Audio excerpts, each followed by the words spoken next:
ભારતીય વાયુસેનાએ પાકિસ્તાન પર કરેલી એર સ્ટ્રાઇક બાદ દેશભરમાં એલર્ટ આપવામાં આવ્યું છે। ત્યારે ગુજરાતના દરિયા કિનારા વિસ્તારો પર ખાસ એલર્ટ જોવા મળી રહ્યું છે। વલસાડ જિલ્લાના 70 કિલોમીટરના દરિયા કિનારે સઘન પેટ્રોલિંગ હાથ ધરાયું છે।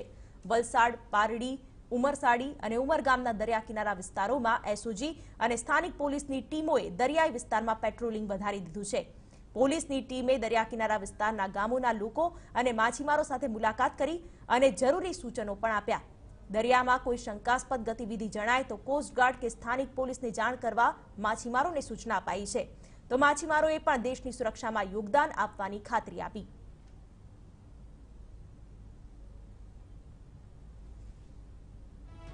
જે રીતે કોઈ અજાણી બોટ આવી જાય કે અમારે જવું છે તો અમે એવું લાગે કે અમારા પાસે ફોન રહે, બરાબર, ફોનનું કોન્ટેક્ટ થતું નથી તો અમે થોડુંક નજીક આવીને પોલીસને જાણ કરી શકીએ કે ભાઈ અજાણી બોટ અમને ભેગી થઈ હતી।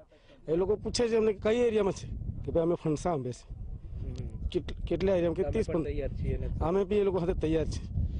બહારની બોટ છે ને અમને ખબર જ પડી જાય કે આ બહારની બોટ અલગ જ છે। બોટ માણસો બી અલગ જ હોય, અમે તેની સામે જાય જ નહીં, જોઈને જ અમે કોન્ટ્રાક્ટ કરી લે કે ચલો આ બોટ અલગ જ છે। બોટ એની કઈ ને કઈ કાર્યવરણ હોય, અમને તુરંત ખબર